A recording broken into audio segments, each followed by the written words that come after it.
Muscle Dougie, ho.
Muscle Dougie, ho.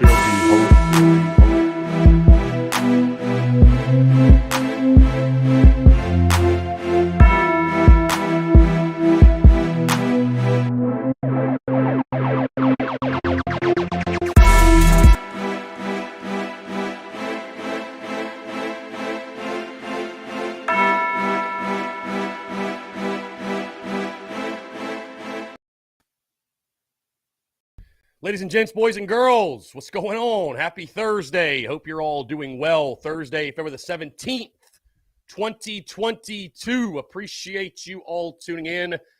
I am Chris Phillips, your host of the Daily Crow of the Spurs Up Show. Again, appreciate it, guys. I see Will Korb, Connor, Tony Sharp, John Kruger, Todd Smith. Let's see. Connor Lee, Travie, what's going on? Appreciate you tuning in. Also from the Big Cock Club Discord over the TDC Questions channel. The TDC Questions channel, to be sure your questions are answered in that channel. Guys, appreciate you all tuning in. We have got a lot to get into here on this Thursday because as you can see behind me, baseball season, folks, baseball season is in the air. It feels like baseball outside. Yours truly went to the barber shop this morning. Shout out my guy, Danny Boy. Got the yard cocks cut. Got the opening day cut. The fresh opening day lettuce. And we are ready to go in just over 24 hours. The Gamecocks begin their quest for Omaha yet again at Founders Park. Cannot wait. Ladies and gentlemen, again, appreciate you all tuning in. Before we get going, of course, the Daily Crow is brought to you by the Big Cock Club. Join the Big Cock Club today, patreon.com/Big Cock Club. That's patreon.com/Big Cock Club, guys. You get access to a ton of things, including exclusive merchandise, a 20% off promo code to all of our merch, our private Discord, also exclusive access to content, including all of our newest and latest and unique interviews and conversations. And folks, you want to join that today.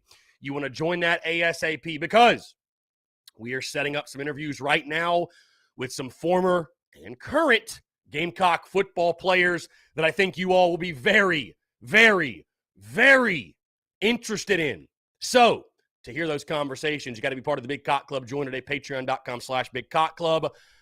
Or if you want to click the link in our social media channels in the bio, if you will, you can click that link. You'll see the Big Cock Club link, and we can go from there. You can go from there. You can join from there. But again, folks, appreciate you all tuning in. 843-790-3377. That's 843-790-3377 here on this glorious, and I mean glorious Thursday. Weather is outstanding. Feels like baseball, feels like the boys of summer are back. You see, I'm rocking the tank today. Tank season. We got the Yardcocks baseball tank. We are feeling good, folks. We are feeling damn good. It feels good to be good, as you see on the hat. It's also game day for Dawn Staley's squad, and it's one day. One day, man. One day until first pitch. One day. Cannot wait. Just a little over 24 hours, guys. We will be taking it all in at Founders Park as the Gamecocks take on UNCG this weekend. My full series preview, yes, full series preview has dropped on the podcast today, on the podcast this morning, a full breakdown of UNC Greensboro, what to watch for, key player of the weekend, my prediction, all that good stuff. So, guys, again, be sure you check that out. It's a jam-packed show today and also a great throwback conversation interview with former Gamecocks catcher Hunter Taylor. But again, guys, thank you all so much for tuning in. I'm so excited to chat with you here today because baseball is just around the corner. We've got a huge weekend this weekend in regards to South Carolina athletics. You got baseball all weekend. You've got men's basketball on Saturday in a huge game against LSU. You've got women's basketball on Sunday with college game day and all that. By the way, those who came out last night to Tin Roof, thank you guys so much. We had a blast at Tin Roof last night. That was a lot of fun. We had an absolute blast at Tin Roof. Again, if you've never been out to a Tin Roof live show, you are really, really missing out, man. I mean, they are a really, really good time. Highly suggest it. Brian Lattimore, I see you, my guy. What's going on? Lamont Graham says, I'm ready for football. Lamont, be patient, Lamont. We got baseball season, baby. Be patient, Lamont. I'm not ready for football yet. I'm ready for baseball. Let it play, Lamont. Let it play. Let it play. Let it eat. Let it eat. I'm excited, man. I'm fired up. I'm pumped. Again, as you see behind me, and I'm confident in saying it, baseball season's TSUS season. Baseball season is where really yours truly goes into rare form. I mean, really, truly, man. It's I get is that, I get this question a lot about, what do you like covering more? What's your favorite sport to cover? and they're all different, right? They all have their different things about them that make them special. But I'll tell you guys this. I get just as excited and just as jacked up for baseball as I do football. I mean, I really do. I know that might sound crazy. I know that might sound crazy, but I really do. I just truly love it, man. I truly, truly love it.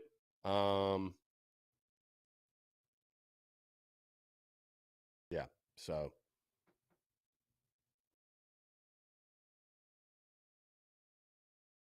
anyways, want to hear from you. 843-790-3377. That's 843-790-3377. Are you guys sleeping today? A little quiet today.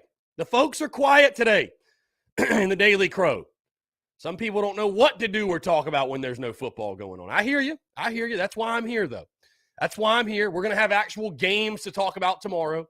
I know you're tired of me breaking it down. I know you're tired of me making predictions and projections. Hey, we got baseball on the field tomorrow. No more of me giving these preseason predictions, projections, all that good stuff. We're going to have baseball actually on the field of play. Actually on the field of play. Let's see. My guy, Trip. I saw your text, by the way, Trip. I'm going to hit you back up. Which baseball player are you most excited to watch this year? Well, there's different guys for different reasons. I mean, I'm really excited to see the transfers, of course, and Bell commit. If I had to pick one guy, though, I got to lean to the pitching side because I'm a former pitcher myself. I got to lean to the pitching side. I mean, watching Will Sanders dice people up this year, he is going to be absolutely electric, man. And I don't know, Trip, if you've heard of Will Sanders, but our Friday night guy, he will pitch tomorrow. Our Friday night guy, sitting 95, 96 from the right side, can bump it up 97, 98. But sitting that with ease, stuff is filthy. Kid's a sophomore with the moxie of a big leaguer. I really believe if he pitches to his capabilities, he could be pitcher of the year in this league. There's no question in my mind. So, yeah. So,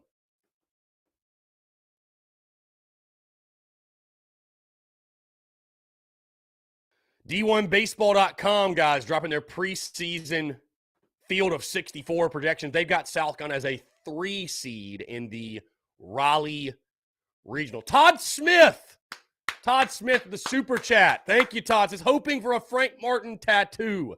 Todd, thank you, sir.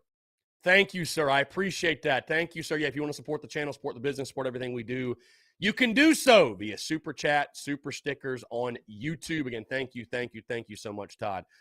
Let's see. Travis says, crack of the bat, the smell of the leather glove and grass. Yeah, I mean, literally done just love to see it, man. Love to see it. Justin Warren says, Rowdy Roosters, they move the students back to the berm. Yes, Justin. So I think here's why people freaked out yesterday about that, okay? Because the student section has always been there. It's always been there since that ballpark opened. But I think the reason that you saw people freaking out is because our students got so accustomed to last year to just sitting wherever. And, you know, I think that either people forgot that's where it was or they just don't like that that's where it is. And I'm not saying it's a great location. I would much rather than be on the visitor side, just put them down the line and left. Something, instead of stuffing them in that right field corner. And the Rowdy Roosters, listen, the impact will be felt. It's not just students, right? It's all Gamecocks. We're all the Rowdy Roosters. Everybody that goes to Founders. But that's where they're going to be. Yeah. Section 1, the berm, right field, all that good stuff. Justin Kyle says this, if we're not hosting regionals every year, that's not good enough in my opinion. If Kingston doesn't host this year, I think his seat gets hot.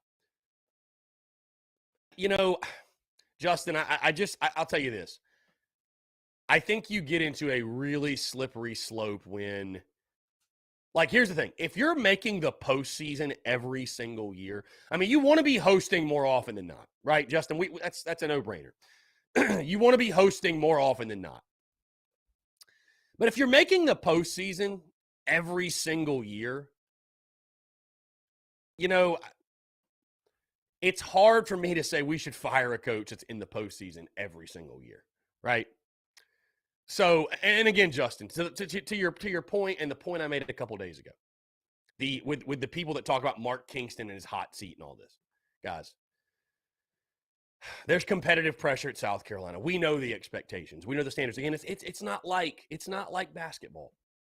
It's not even like football, where there's all this gray area, and it's like, well, if you win this many and you have this over 500, this, and you make this and you do this, we're going to bring him back and extend him. Like, baseball's very clear cut, guys. We know the standards. We know the expectations. We understand what the goal is to get to Omaha. We get that. We understand that. I understand it, right? But, I mean, if you make the postseason, and I think you will, guys. I mean, again, I got you going 37-17, 17-13 in SEC play. I think we're vastly underrated. But you make the postseason this year, I don't think it's going to be a fire Kingston, man. I just don't see that. I don't see that. I think with each year that passes that we don't get to Omaha, right? I mean, we become more starved for it. We became very accustomed to it, right? I mean, guys, again, y'all can bitch and moan all you want about Ray Tanner. And you can complain, whatever. But, of course, on our countdown, one day till first pitch, Ray Tanner is who I recognized. 738 wins, 14 tournament appearances, 10 super regionals, bro. That to me is the craziest part. We went to the supers 10 times out of 14 appearances. 6 times we went to the College World Series. So half of the time we even made the postseason. We're going to Omaha, and then, of course, 2 national titles. That run was insane. I mean, truly, his run was insane.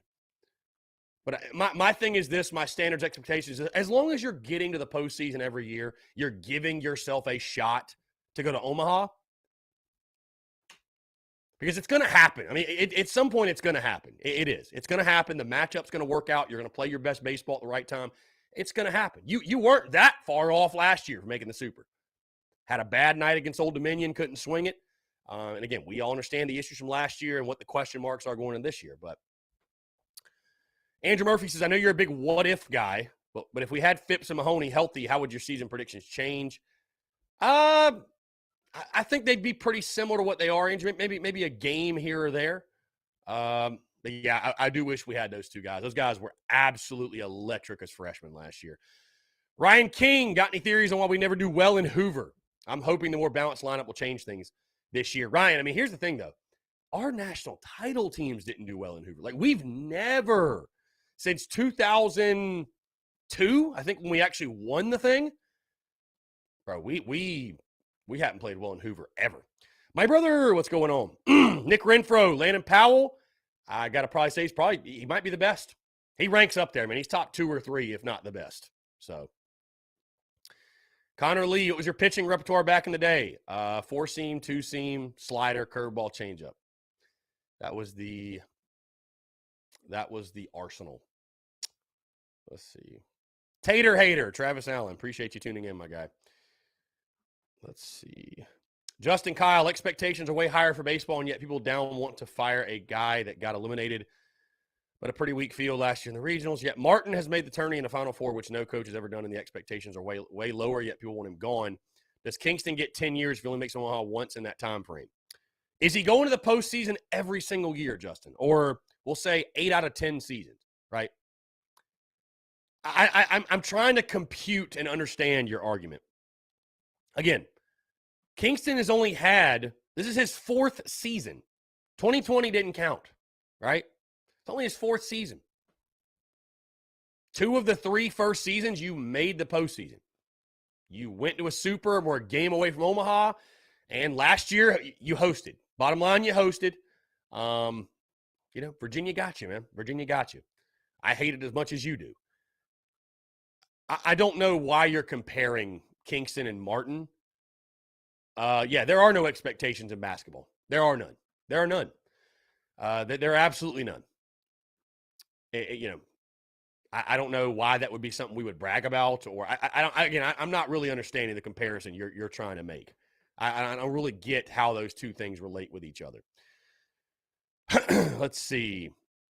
Justin Langford says Ray Tanner is our greatest coach of all coaches, but Don Staley's starting to give Ray a run for his money in college playoff W's. Yeah, I mean, listen, if Dawn wins another title or two, I think she probably surpasses Ray Tanner as the greatest coach ever to coach here. But, we could have that argument, but I don't want, because people get so out of hand and they take things so personally, I'm not even going to. So, Justin, not to mention Martin got shafted out of 2 tournaments, so he should have made 3 tournaments under Martin. Justin, we didn't make the tournament, bottom line. Whether you say we got shafted or whatever happened, we didn't make it, man. I don't know what to tell you. We didn't make it.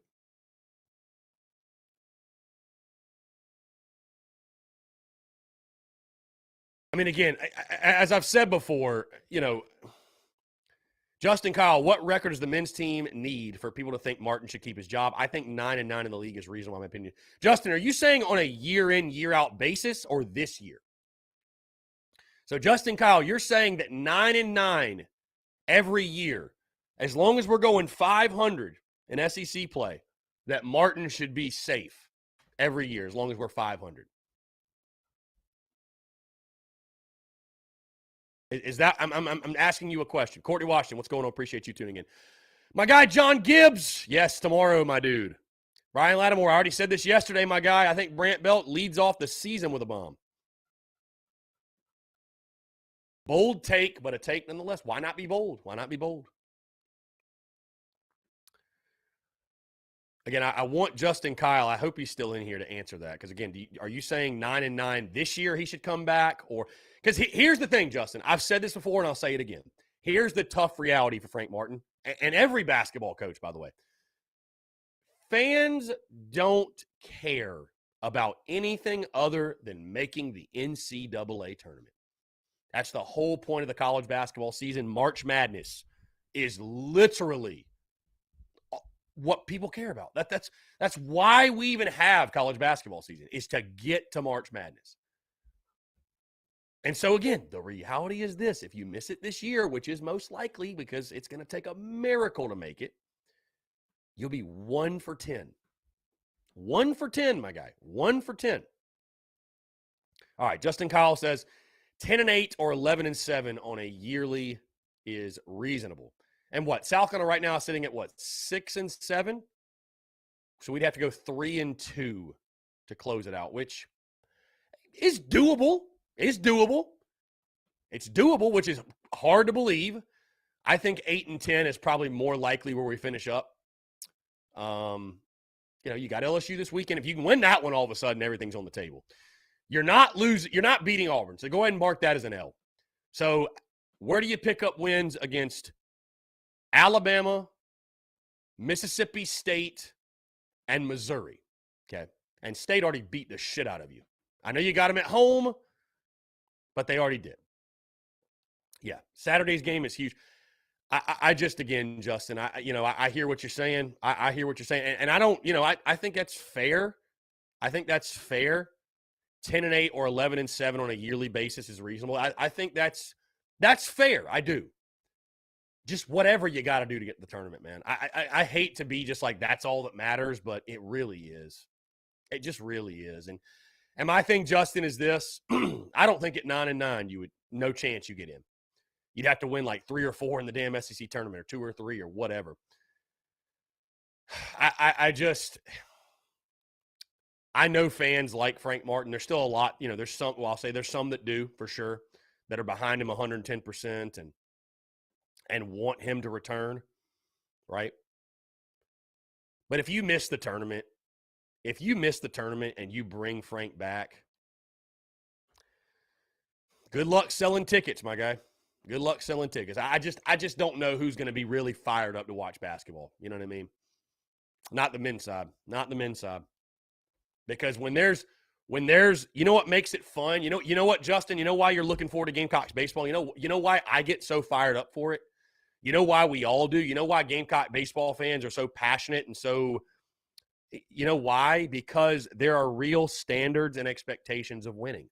And again, I know you'll say whatever about Kingston. Guys, he's going into his 4th season. You're going to fire a coach after 3 seasons? Did you want him fired after last year? The guy's gone to a super, had a bad year in year 2, call it what it is, had a season canceled, and then hosted a regional. So, hey, this is a big year. But as I told you a couple days ago, it's not going into the season hot seat. Bro, it's just Carolina baseball. It's competitive pressure. This is a pressure cooker. But, dude, pressure is a beautiful thing. It's a privilege because it means there are standards and there are expectations and there's a pride in the product on the field. There are things at stake. There are things to play for. We don't have that in basketball, man. We don't have it. We don't have it. You can say whatever you want, but we don't have it. That's what makes it, I think, so hard for people to get fired up about it. Why were people so up in arms about Will Muschamp, right? Because we care deeply about Gamecocks football. We got a taste of winning under Spurrier, and we don't want to go back. We don't want to go back, right? There hasn't been crazy uproar about Martin because there's not nearly as much passion around Gamecocks basketball, and that is because there are no set standards and expectations. You're a bad fan. You're a bad fan to some people if you just are a little critical of Frank. It's baffling.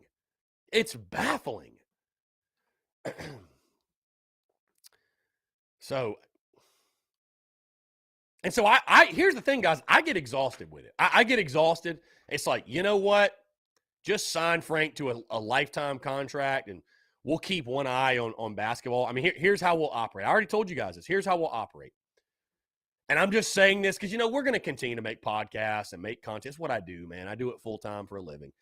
But how I feel inside is, hey, we have football season. That goes crazy. The season ends after bowl season. The month of January and early February, we spend that time counting down the days to baseball and previewing baseball. And we talk basketball, but it's not a priority. It's not a priority. Because we're not playing for anything, Justin or anybody else. We're not playing for anything. Justin says, I think he has to prove he can win with this talent. If he falters next year again, it's time, in my opinion. Justin, I've heard that same exact statement for the past 3 years. Well, if he doesn't get it done next year. No, Justin. Here's what I said, Justin. Here's what I said. Here's what we all said. After last season, miserable, abysmal season. And hey, there are, 5 more SEC games? Who knows? You can win the next 5, and all this conversation is a moot point. But we said after last year, hey, you know what, Frank? I'm not calling for you to be gone. I want you to come back. I want you to get a shot at redemption. I do. Come get a shot at redemption. Every man deserves it. But we said going into, and I said this last season, I actually reposted a video on Twitter from the post game of, I think we lost to Ole Miss or somebody last year. And I said this, and my energy has not changed, and it will not change. I said this, you know what? Apathy is starting to set in. I don't know if we're all the way there, but it's starting to set in. It's there for a lot of people. And the expectation coming into this season had to be make the NCAA tournament. It's year 10, man. Stop it. Stop with the excuses. I don't give a damn. Stop it. Make the tournament. Tournament or bust type of year. Tournament or bust. And I'm sorry, but I'll if South Carolina doesn't make the tournament, which they 99% chance will not, right? If they don't make the tournament and you bring Frank Martin back, hey, I'll go right here on these airwaves. I'll post it all over social media. Gamecock fans, this is a PSA. The University of South Carolina is telling you they don't give a fuck about winning in basketball. They don't give a figgity fuck about winning. So that's if that happens. It may not. We might make the tournament somehow. I might get a Frank Martin ass tattoo.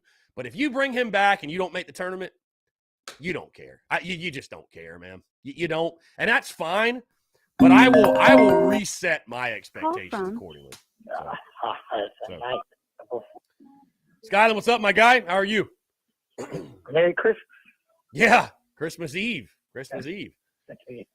Especially for us. Yeah, dude, for sure, man.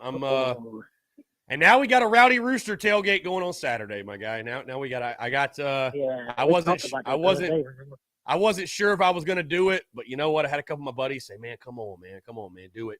I was like, you know what? Why not? Here we go. So we'll be out there bright and early. We'll be out there bright and early.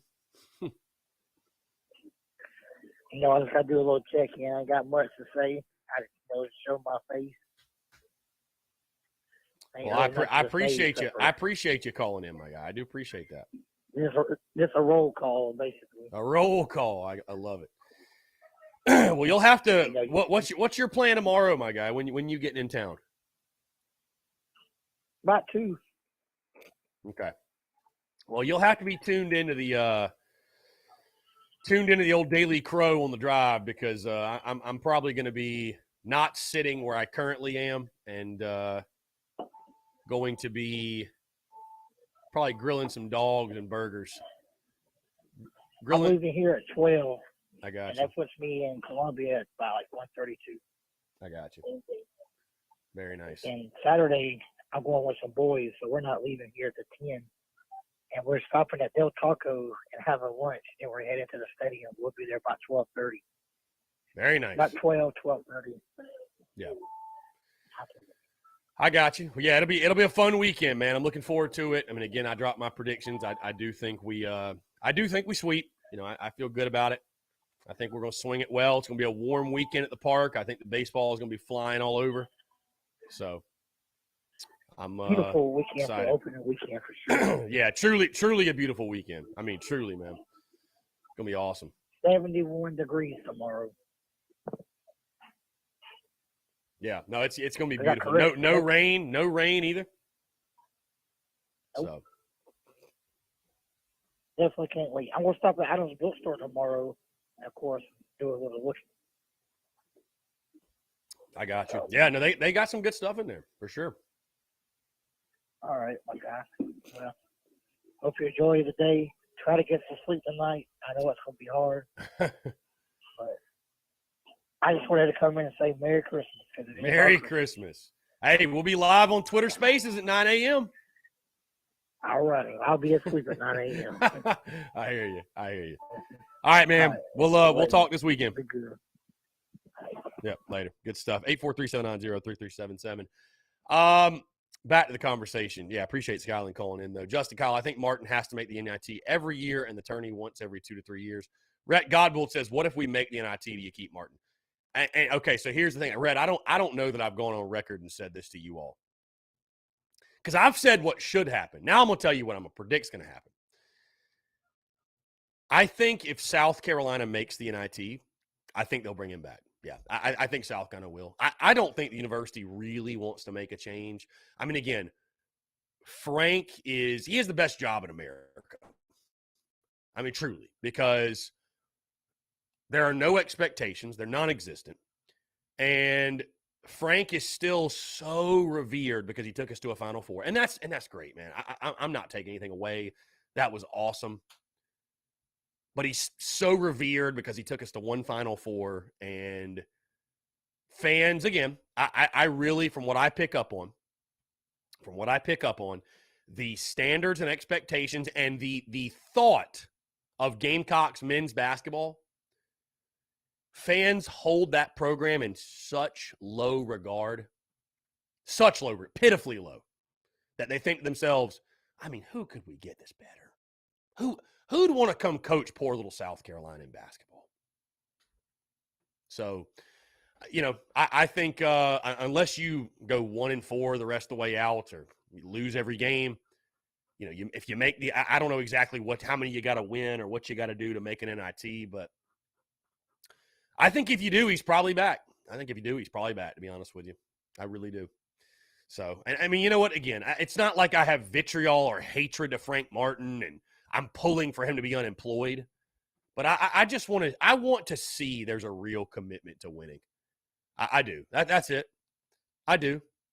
And again, I really admire the people. I admire the people that are just so convinced that we're on the up and up and Gamecocks men's basketball is on a positive trajectory. We're just sort of doing what we've always done, doing what we've always done under Frank. We're just sort of there. So again, I'm not trying to be Debbie Downer today, man. I'm not trying to be Debbie Downer, but it is what it is. So that's why most fans don't want to talk basketball, because it's not the most bright outlook.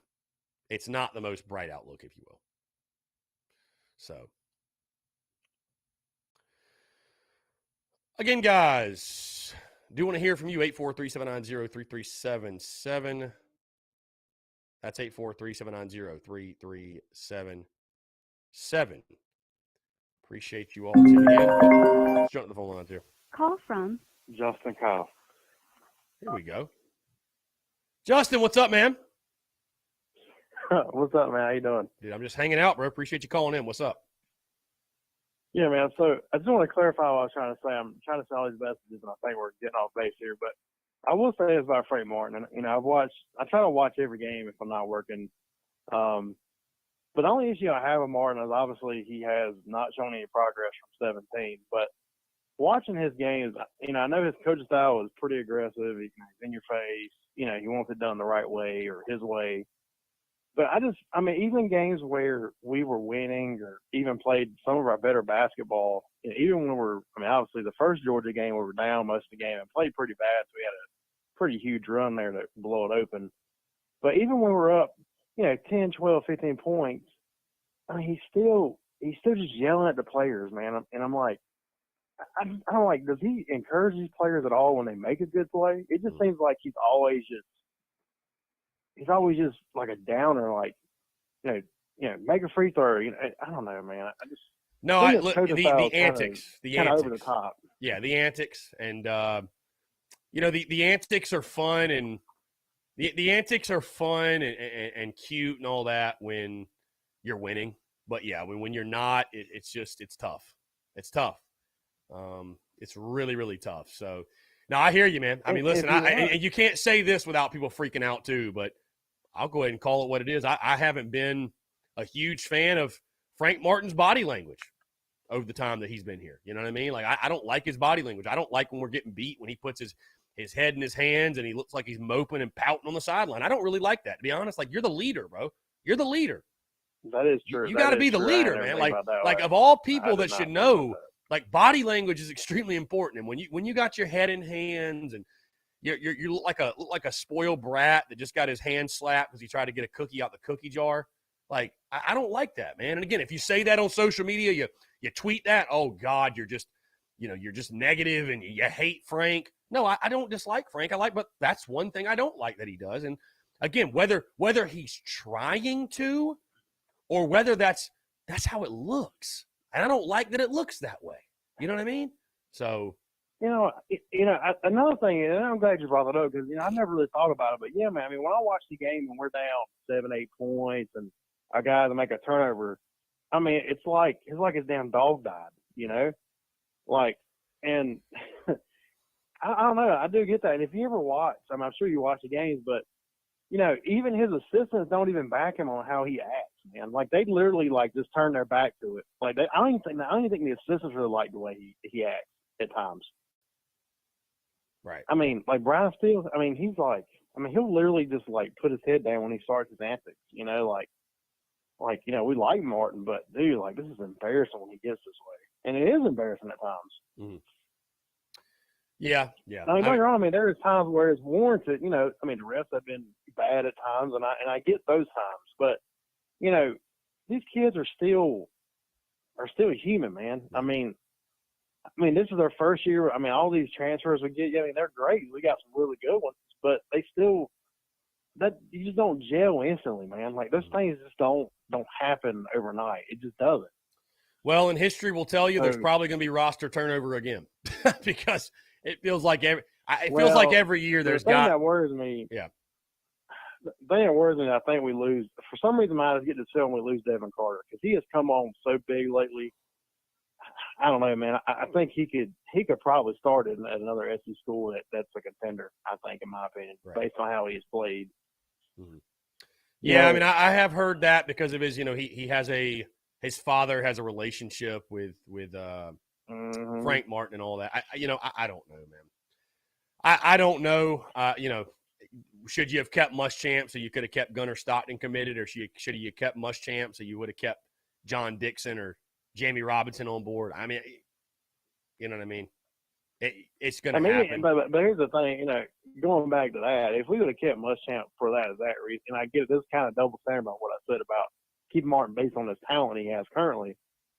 But, can you really say that Martin can't develop players? I mean, Silva was pretty much a wash his freshman year. Everybody's like, man, why is this guy playing basketball? Mm-hmm. Even Kozart wasn't that phenomenal as a freshman, but as time grew, you've seen that, they really become a big contributor their junior and senior year. So I think he can develop the players, but I don't know, man. I feel at times like, the players I don't know if they just don't play for him because of his antics at times, or his body language kind of feeds into them. Well, damn, he's frustrated, so he's down. We might as well be down with him. Yeah. I don't know, man. No, I hear you, man. Like I said, the antics are, when you're not winning, it's tough to watch. But yeah, again, man, I don't know. We got 5 games left. We'll see how it plays out. I just thank God we got baseball coming up tomorrow, man. I just keep saying that. Thank God there's going to be baseball, and because for me at least, baseball is going to take center stage. I mean, I like Carolina basketball. I'm a fan. I'm a diehard Gamecock. Pull for us in all sports, but basketball is frustrating because you're labeled as negative or a hater if you're just like, hey, I just want to win some more games and go to a freaking NCAA tournament. You're labeled as negative and an asshole and leave Frank alone. And okay, whatever, we'll do. I'll do that. So, well, I don't know, man. I just I guess the thing, I know why people are frustrated with Martin is because every year that I can remember, every year in the first part of the year before the conference starts, he loses 2 or 3 non-conference games that, you can't lose, man. You can't get beat by 24 by Coastal. Coastal's not even, they're like 500 or below 500 overall, I think. They are not good at all. Princeton is they're a pretty decent team, but still should have not beat us. Yeah. If you take those 2 losses and flip them, that's 17-8. Probably puts us a little bit closer to the bubble. I don't know that would put us on the bubble. But the problem is the only, and I get it too, is, we have 6 wins in the conference, but look at the 6th win of that. Right. Realistically, 2 against Georgia, 2 against Vandy, the 2 worst teams in the league. Yeah. Yep. You beat A&M, which I think was a pretty good win. But every other game, we get our hopes up. They had Kentucky at home. You're like, all right, maybe we have a good showing. We only lost by 10. We shot the ball pretty well, but our defense was pretty dismal at times. But then you go back to like the Tennessee home game where you're like, all right, we come off a couple wins on the road, right? And we just lay an egg. Just the guys are flat. They just didn't. I don't know, man. I think the problem is we're not competitive with the top 5 teams in the league. Mm-hmm. Don't worry, Auburn's on a whole different level. I get it. Auburn's on a whole different playing field. Yeah. But when it comes to other teams that are middle of the road like Florida, we have Florida at home. That was a big opportunity to start the SEC season off right off the rip, man. You had to win that game to set the tone, and you played like shit. Indeed. No, indeed. So, and again, you play an LSU team on Saturday that's won 3 straight, by the way. They beat A&M, Mississippi State, and Georgia 3 straight. So. Well, then I thought we had played LSU earlier, but I got them mixed up with the women. We haven't played LSU. No, we've played Mississippi State already. We have not played LSU though. We played Arkansas, not LSU. So.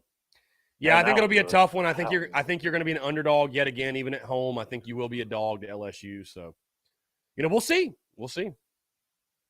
We shall see. So going to baseball, man, I haven't really followed on baseball as much in the off season. I mean, I think you set your prediction. I mean, do you think? I mean, obviously, I think there's still a chance to host a regional, right? I mean, Oh yeah, did our you go conference is 17 and our 13 in the conference is league? pretty You tough, should though. you should host. You probably will. Yeah, conferences. Our conference is It's brutal. just tough top to bottom. It's brutal. Yeah, yeah, it's brutal. But I like mean, I said, don't think there- I do think the schedule actually it worked out for you well this year.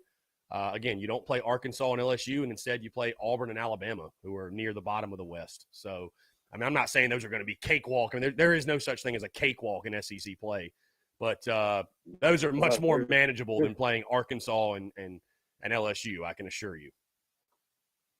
And that's the crazy thing. There's no weekend you go into an SEC conference game. We're like, yeah, we'll sweep. Like, no, man. Like, yeah, I mean, there's some weekends where weekend. there's some weekends where you feel like maybe there's a better opportunity to, hey, this is a chance for us to sweep. But no, you don't. Yeah, you don't go into it where it's just a cakewalk, easy weekend. You know, they're every team's got good players, man, and certainly, certainly, you know, it's the case in the SEC. I mean, it's the best baseball in the country. And I'll leave with this too. You know, another question is, you know, do you think, you know, for me, it feels like, I mean, outside of Vandy and Georgia, you know, it seems like even all across college basketball, the transfer portal's kind of made every team really competitive. Like, there's really no easy games anymore. You know, you're talking in baseball. No, I'm going back to men's basketball. Oh, basketball. Yeah. Well, yeah, I think it goes across all sports, though. It helps. I mean, teams are able to. I mean, who would you rather take? Would you rather take look at football? Would you rather bank on a Spencer Rattler balling out at quarterback, or bank on a Tanner Bailey or a Braden Davis? All due respect to those guys, but I mean, you'd rather have a known commodity at the college level than put your hopes in an unproven high school kid. In most cases, right? So, I mean, you know, that's why South Carolina baseball has always loved JUCO guys. You know, they've always, even back to the Ray Tanner days, early 2000s, some of your best players have been JUCO guys. And then basketball, same thing. I mean, you're able to flip the roster very quickly. So, it helps. It helps a lot of teams. All right, sir. Well, I appreciate the content, man. Taking my call. You have a good day. Yeah, Justin, I appreciate it, man. Thanks so much. Great stuff there from Justin. I'm glad he called in too, guys. If you're ever commenting and you want to explain your point, I mean, you're more than welcome to call in. Beauty's in the banter, as I always say. Let's do it. Let's hash it out. Rachel Walker, I know I asked you this last year and it was closed, but is the playground still closed? No, everything is open, Rachel. Everything is open. Yeah, everything's open. Yeah, we are full go, 110%. It's all open. So the only reason they closed that was because of COVID, and they've reopened everything. Brian Dean says he likes the starting rotation. Yeah, so Sanders, Hicks, and Seitler. Call from Will from Dirty Bottle. Here we go. Will, what's up, my guy? How are you? Good, man. It's a beautiful day. It is a gorgeous day. Baseball's in the air. Cannot wait for tomorrow. But, yeah, appreciate you calling in, my man. What's up? I got a quick question for you, just an observation to see if you saw what I saw. So, off subject a little bit. The men's basketball game against Kentucky, did you see the last play where I know we lost by 11? I think the line was 11 or 10, and the line was 11, right? Uh-huh. Did you see the last play where the guy didn't dunk the basketball or whatever? Yeah, I was in the arena, so trust me. And I'm very aware. So I'm very aware of the betting lines and everything. So yeah, I saw it for sure. Do you think he was on the payroll or what? I don't know, man. I'm not going to try to assume one way. It makes you think. But it looked really suspicious. Yeah, it makes you think, man. That was. I mean, again, it's funny. I was actually sitting with my best friend, if you will, and you know, we were joking at the end of the game, like, hey, which side would you rather be on, the plus or minus 11? And so we were following it very closely. That was a wild finish in regards to the betting side of things. Yeah, it made me think when I saw it, like, wow. I was going to say something yesterday when I called in and I forgot, but it was like very obvious, I think, that he looked up at the scoreboard and saw the score and did not score. You know what I mean? Yeah, I mean, I don't know, man. I don't know why he did or didn't. Hey, is he getting paid off? Who knows, man? Who knows? But again, it does make you think a little bit. It does make what a horrid beat. I mean, that's one of those beats, man, that makes you quit gambling. Truly.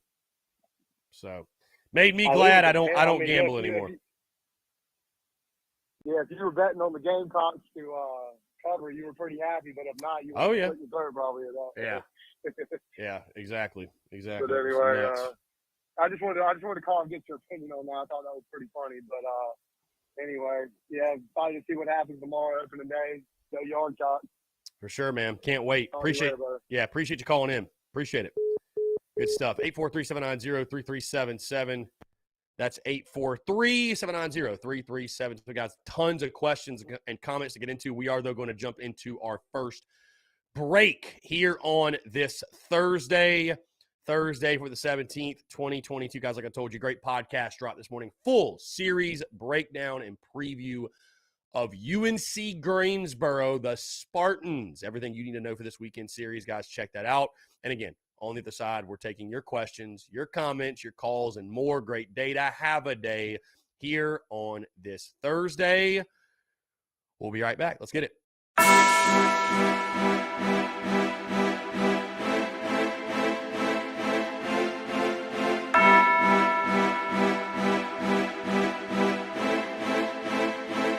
Marshall Dougie, ho.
Mas eu tenho aqui,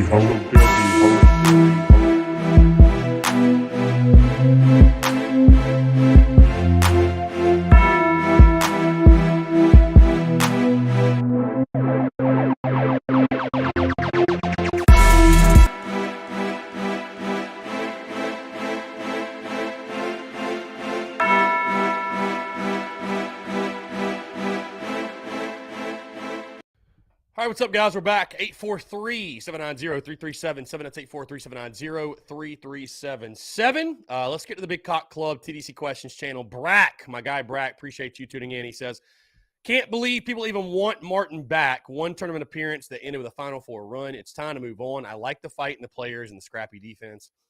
But the lack of offense year in and year out isn't working. Let's move on. Find a coach that can get players that want to play for him. It's just not working. I love basketball. It's a sport I played, and it's just hard to continue to watch. He also says a lot has changed in the SEC as far as basketball goes. You used to have 3 or so good teams, Florida and Kentucky, but nothing like now. The other teams in the SEC have really gotten their basketball programs on the up and up. South kind of still doing the same thing, and it's not working. Time to move on. Well said, Brack. Well said. Again, I think it should be clear-cut what should happen. You don't make the tournament, but we'll see. We'll see. Year 10. John Gibbs, the size of our university, the money our university makes, the location of our university, the fact we play in the SEC, there's no reason for us not to make the NCAA at least once every 3 years. When in doubt, one of those in between is the NIT. We have the resources, the money, and the conference to recruit at a higher level. Sucks to have beautiful facilities and seeing them empty on TV because we're that bad. Expectations the only thing that can turn this thing around. I wonder what the crowd will be like Saturday, by the way. I wonder what the crowd will be like, truly. You've won back-to-back games. So, who knows?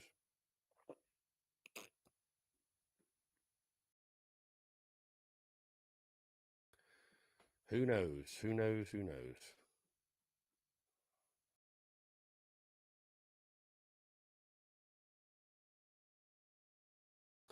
Mark Kingston, speaking to the media, says Josiah Seitler is going to start at first base most days. Belkin left.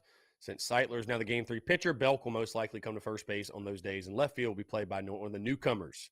He also said most likely it's going to be Matt Hogan in center to start. Eli Lambros is a close second. The guys I have watched, Lambros, he's been really, really good. Brian Lattimore. Brian, what's going on, my guy? How are you? Good, man. What's going on, brother? Dude, just hanging out, man. Appreciate you calling in. What's up? I just wanted to give Will a shout out for making me cry inside a little bit about that Kentucky conspiracy. Yeah. What did you have the minus number? I did, and I I wanted to throw my remote at the TV. Yeah. But it's okay because I won it back at Georgia, so it's no big deal. There you go. Yeah, that was again, it's just one of those results that makes you think a little bit. Makes you think. Yeah, usually you can talk about some kind of conspiracy, but usually there's not a lot of merit to it. That one was definitely one of the ones you have to think about a little bit because that was definitely a strange ending to the game. The whole play leading up to it, they throw it down court, dude, just standing there. Like, are you kidding me? Oh yeah, no, it was. Trust me being in there, I couldn't believe it. Couldn't believe what I was watching. Yeah, it is what it is. You win some, you lose some. Oh, yeah. If you're gonna gamble, you can't get too upset about it. Yeah, no, I hear you. Yeah, I just wanted to call in and talk about some of the points that you talked about earlier. Just around the basketball team in general. I think Frank Martin, I think we all can agree. Guy's a good coach. He has the right intentions. It's just, I think we're basically destined underneath him to always be that team where we might have a good player or two or, whatever. But we're kind of just banking on picking up some lower tier talent and developing them into better players and hoping that it's enough to push us over the curve. And that's what we are every single year. We're just kind of relying on lower than average talent and him just building them up.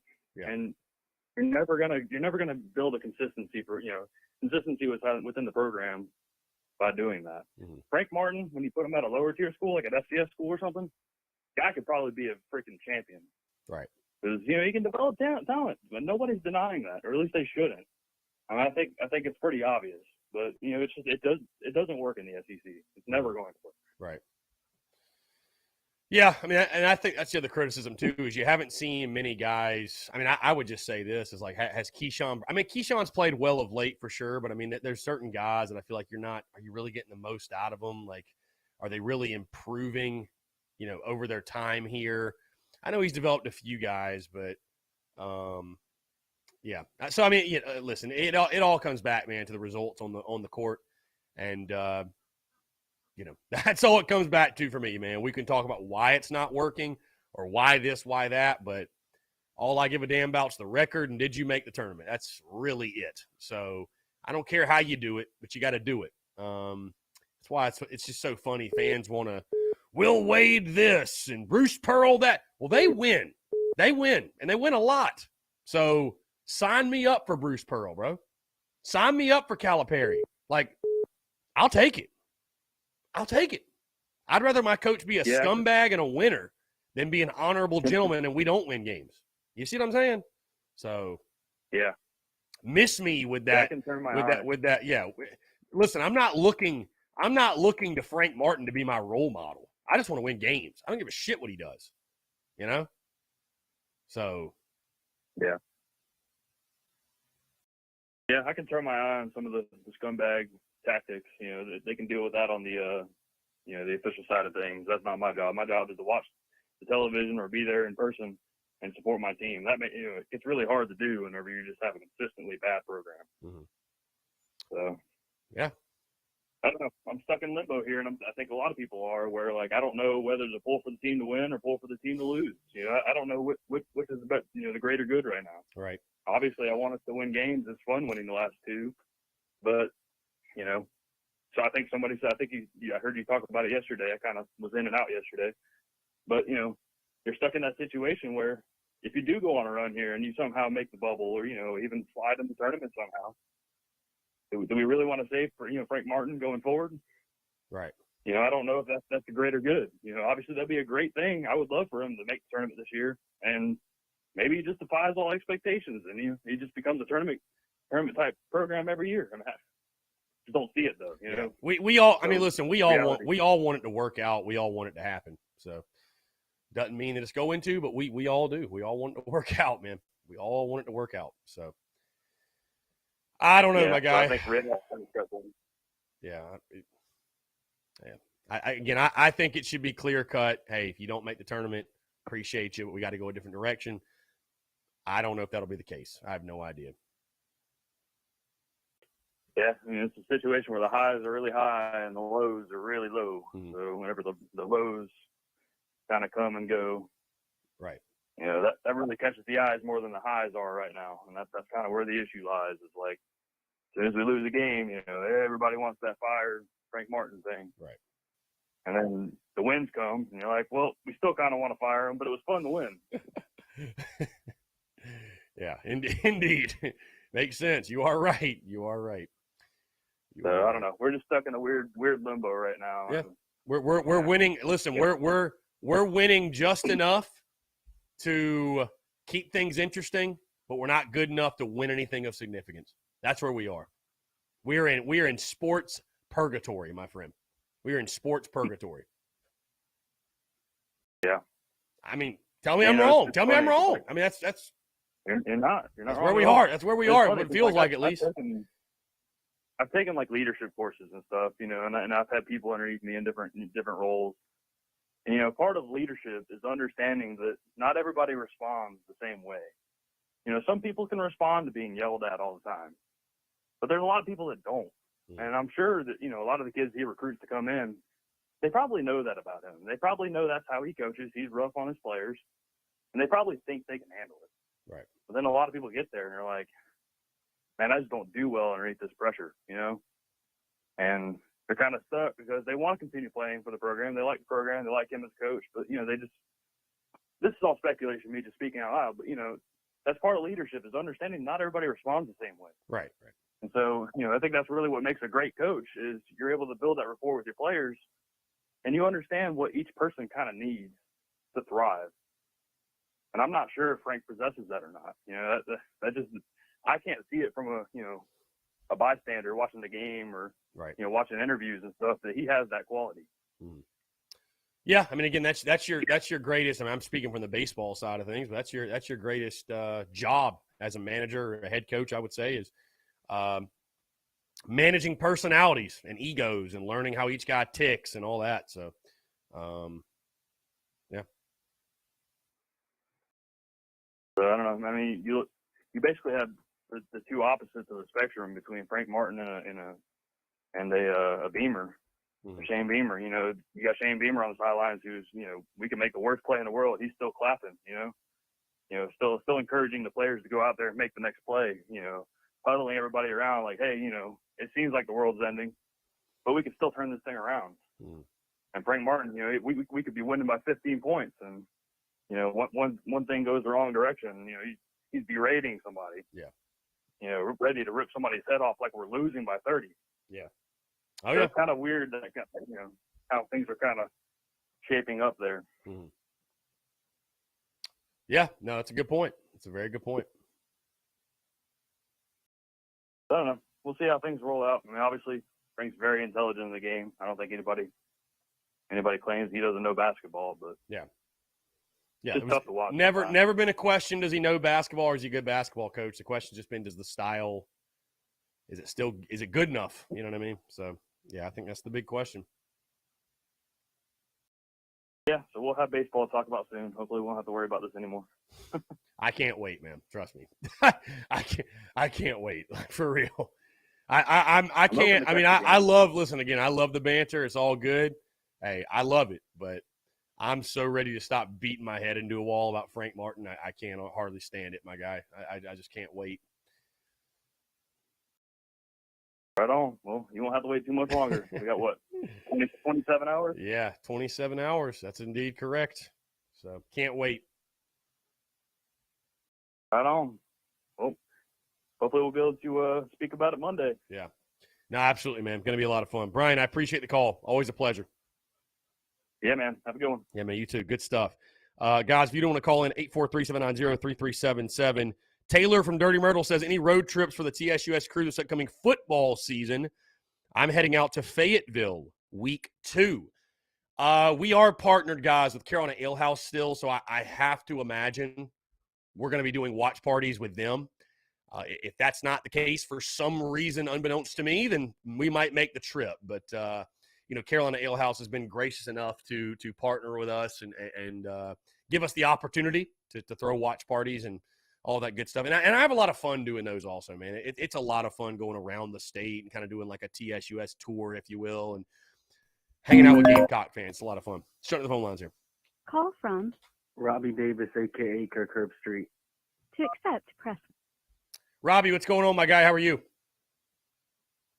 I am feeling much better than yesterday, that's for sure. That's good to hear. That's good to hear. I'm glad to hear that, for sure. Glad to hear that.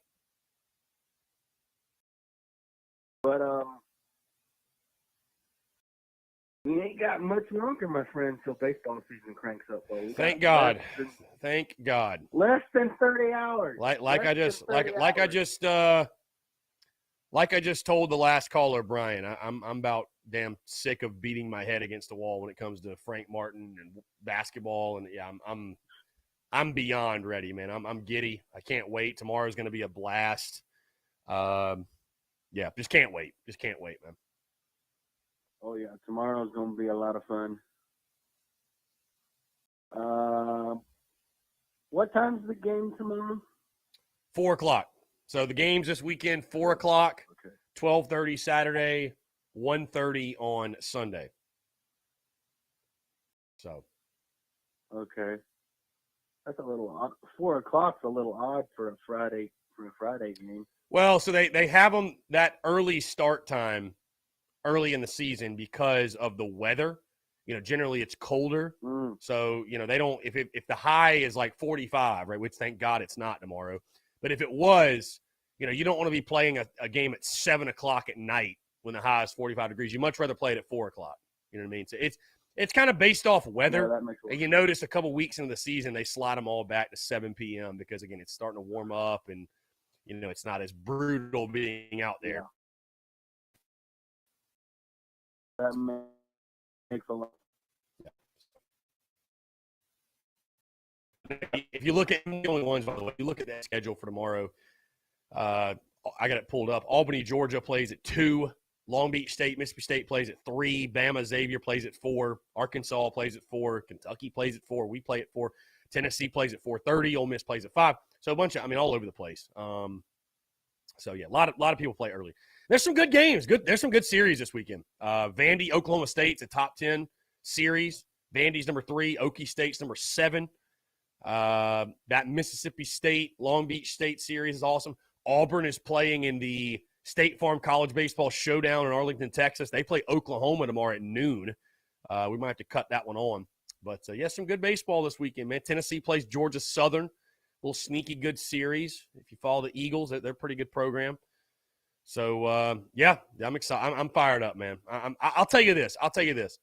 The other sports, like, for example, definitely basketball, I don't watch anybody else. I outside of the Gamecocks, I don't watch any of the teams play basketball. I don't like the game enough to worry about what other teams are doing. Football, there's only two other teams I watch when it comes to basketball. Right. Who are those teams? The only two teams that I watch whenever it comes to college basketball is if Duke and North Carolina are playing each other. Besides that, I only watch either the men's team for South Carolina or definitely the women's team for South Carolina. I got you. Makes sense. Yeah, makes sense. But even football, I stay so wrapped up in South Carolina, I don't watch a ton of other games. I will watch college baseball. I will watch. I love it, man. I love the game of baseball. Love watching baseball. I will watch. So, but no, I'm fired up, man. It's we sit now just under 27 hours till first pitch.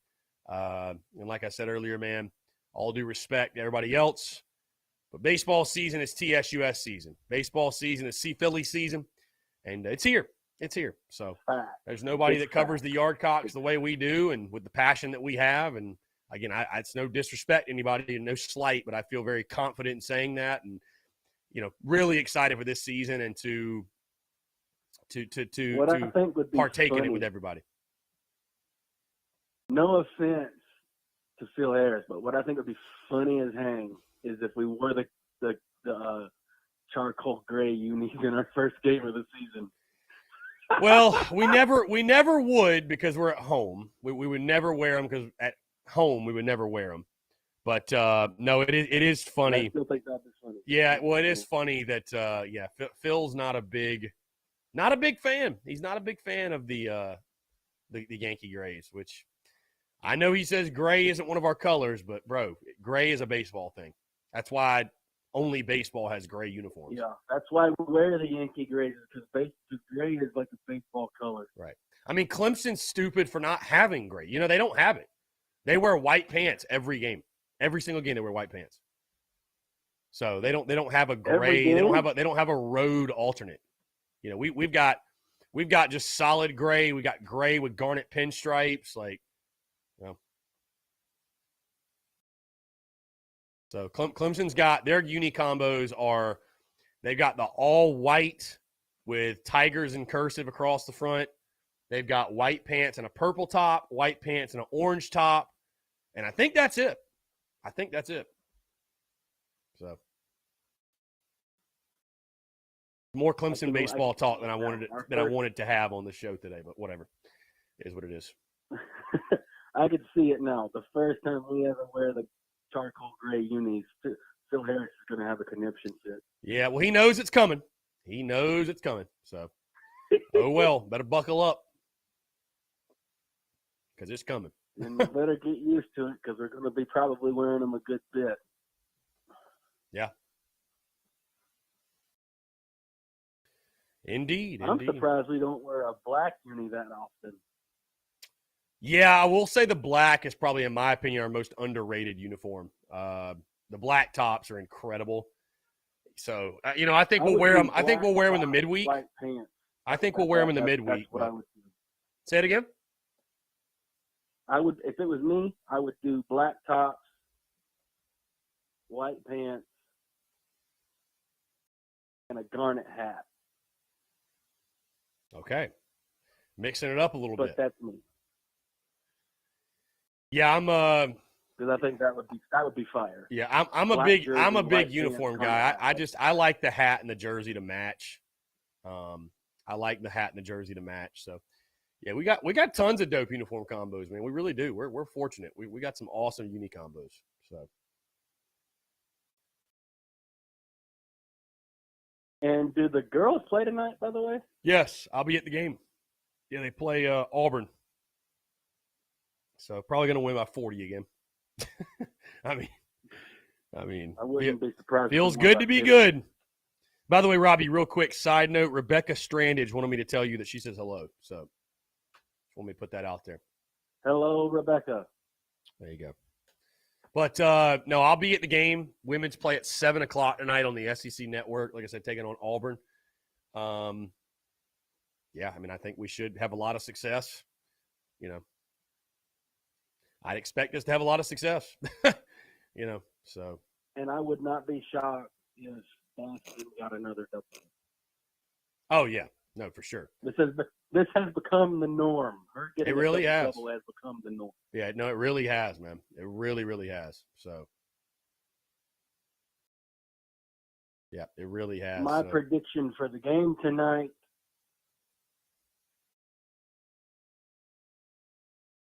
85 to 70 is my prediction. 85 to 70. All right. I like it. Win's a win's a win. A win is a win is a win. I will take it. I think Aaliyah Boston is going to have herself a head. Yeah. Yeah, I most definitely see that as well, man. I don't know who or what could stop Aaliyah Boston this season, man. She's on a different planet. There are a couple of weeks while I was spending time with the family last week, I was watching some of the game. My cousin TJ hates, and I mean he loathes women's basketball. And I'm like, dude, you're literally not wanting to watch the number one team in the country kick butt and take names right now. Even though yes, you're a Tar Heel fan. But the best women's basketball team in the country is in Columbia, South Carolina. That's a fact. Even though, yes, there's that one dude, there's that one guy that thinks NC State is the best team in the country. Well, no longer does he, actually. We've got all the votes now. So that's he finally did. Yeah, that happened like last week, I think. Yeah, I think that happened last week. Well, what took him so long? What more proof do you need that South Carolina is the best team in the country? I don't know, my guy. And we still got to play Missouri, correct? We still got to play Missouri again, right? I have to look at the schedule. I'm not 100% sure. Well, if we got to play Missouri again, you know. Revenge will be on the mind. Revenge is a dish best served cold, okay? And Missouri better be buckled up and prepared for a butt whooping, okay? And that's putting it nicely, a butt whooping, all right? That's what's going to happen. It's going to be ugly, okay? It is going to be nasty looking. Mm.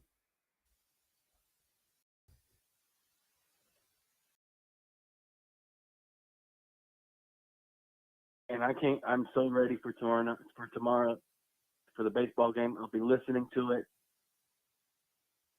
on my Gamecock app, of course. I'll be listening to it. Hopefully we can break out the brooms this weekend. Yeah, I feel confident we will. I do. I feel confident we will.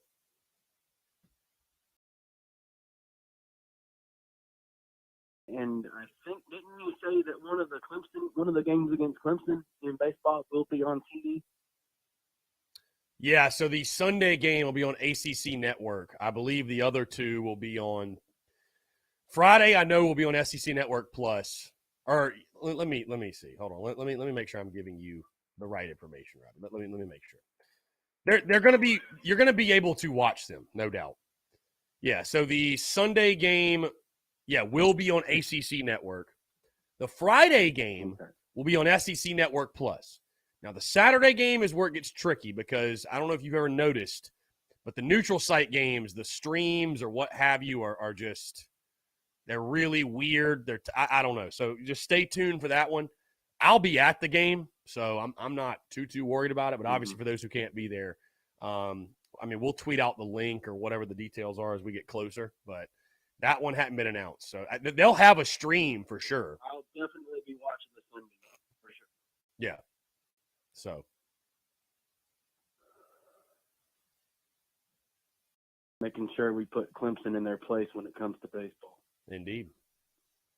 Absolutely, my guy. Absolutely. Showing them that yes, we haven't been to a World Series in a while, but when it comes to baseball in this state, we are the top dog. I don't care what anybody says. Hell yeah. Well said.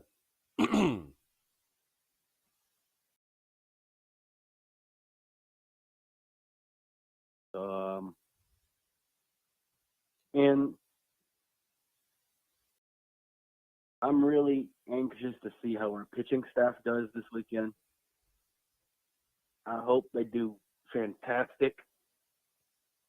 Yeah, I think we will. Like I've said I think we before. will.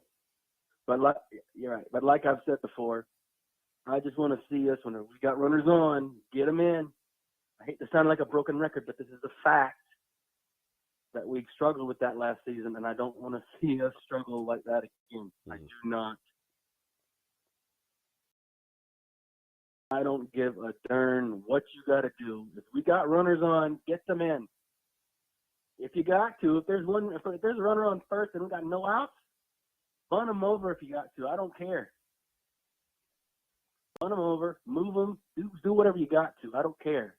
Sacrifice fly, I don't care. Do whatever you got to do to score.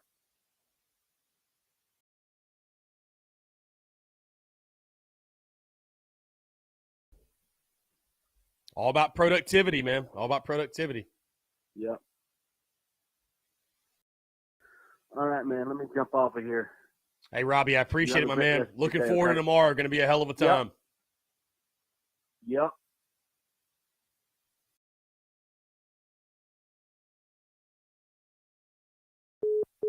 Good stuff. I wasn't sure if Robbie was going to say something else. I was waiting on Robbie. I wasn't sure if you were going to say something else. Guys, 843-790-3377. Austin, living good, baby. Living good. Less than 27 hours to go to first pitch. Travis Allen says, think we can make it 8-0 going in the Tater series. I'm going to say 7-1. I mean, can we? Certainly. I say we'll drop a game somewhere. I say we'll drop a game somewhere. But 7-1 would be fine. I mean, you want to win them all, but you were 7-1. I wouldn't be complaining. Twan Love Kicks says, Chris, why don't you cover South Carolina women's basketball? Trust me, they're worth talking about. Well, we do cover them. Yeah, we cover them. I mean, hey, if y'all want to talk women's basketball, let's talk it. Let's talk it. Noah Johns, what's going on? Hey, we're going to jump into a quick break, guys, but I want to continue to hear from you, taking your questions, your comments, your calls, and more on the other side. You're tuned in to the Daily Crow.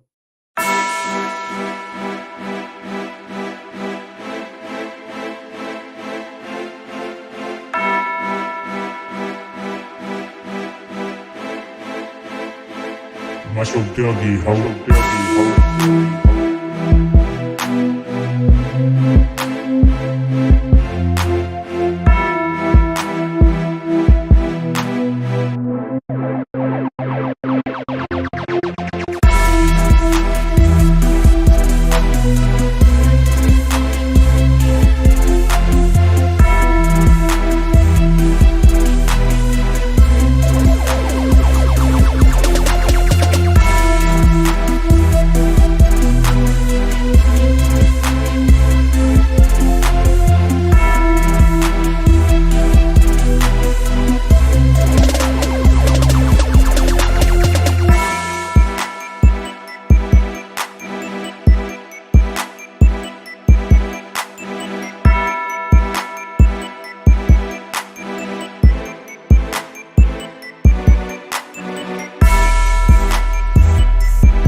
מה שעובדי הגיהות.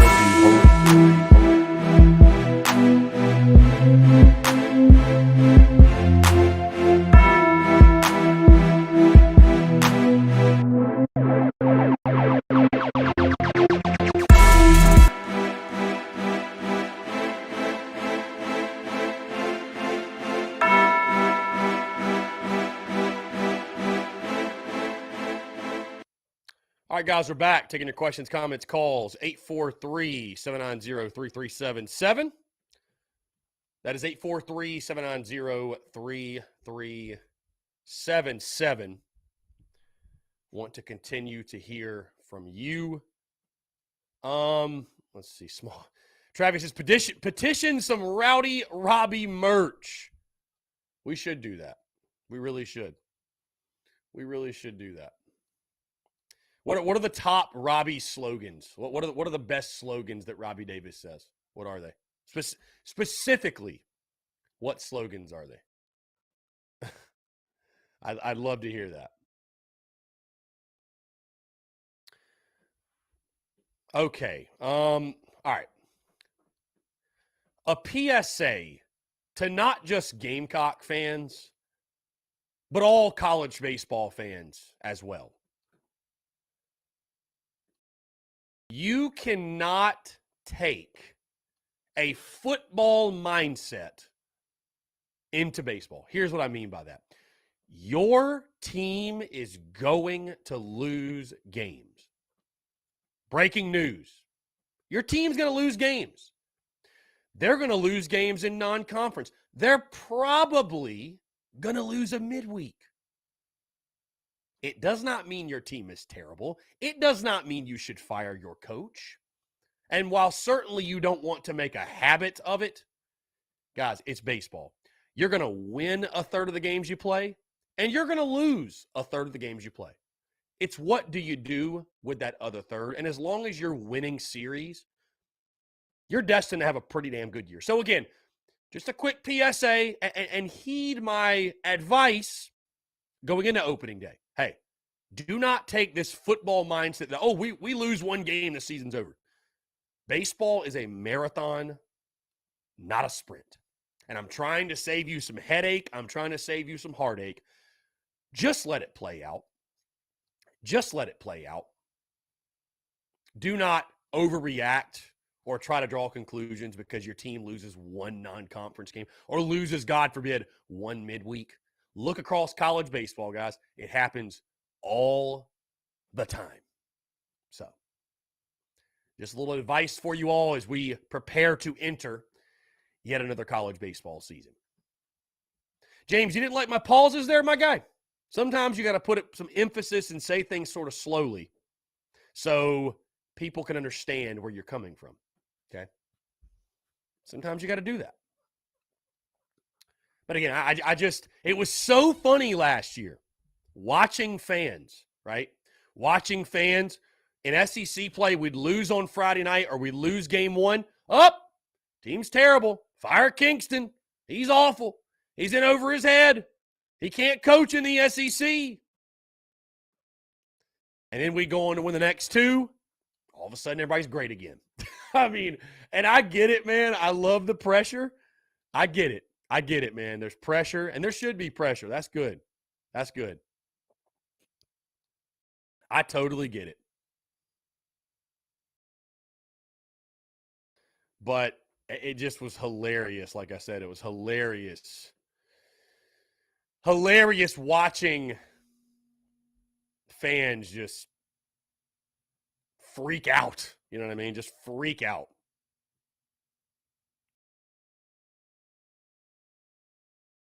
So.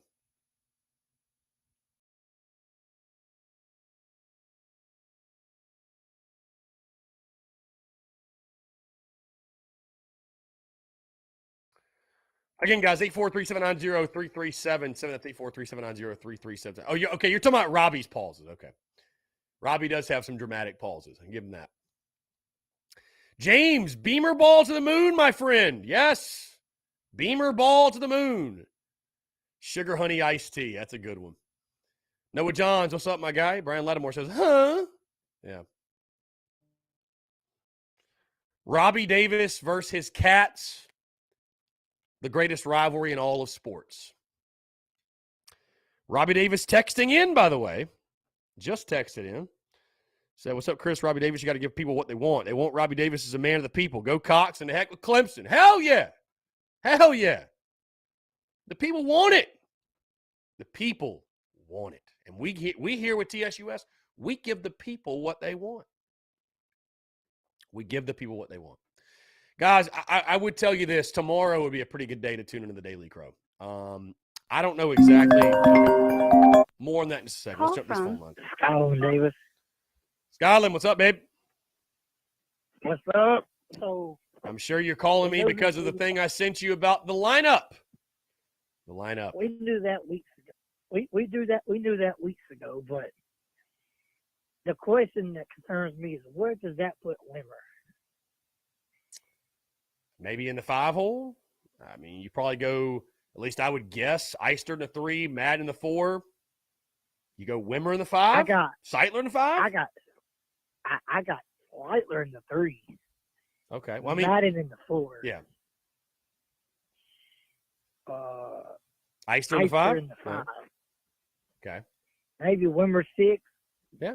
Virgie 7. E8, 8, and Knight center field. That's about right. I mean, yeah. I mean, I think, as I said in my preview, man, I think 3 through 6 can be jumbled up. You know what I mean? However you want. 3, 4, 5, 6. You can switch those guys in and out however you like. So, what if Wimmer's in the 3 hole tomorrow? What if? I mean, dude's got pop. I mean, he's got pop. You know, Wimmer's got pop. Why not? It actually matters a lot in the 4. Yeah, I think it actually, the more we talk about it, wouldn't shock me if he was in the 3. I mean, I think he swung it pretty well in spring, but we all know what he can do. I mean, hell, he was a Cape Cod All-Star too. I mean, we know he can swing it, so wouldn't shock me. I'd be surprised if Matt is not in the 4 hole. I think Matt is in the 4 hole regardless. Yeah. Yeah, I think so as well. And one more hour, and the lineup will be dropping. It drops at 2:30 tomorrow. Oh, it'll work perfect then. That'll work perfect. It drops. It drops an hour and a half before first pitch. Yeah.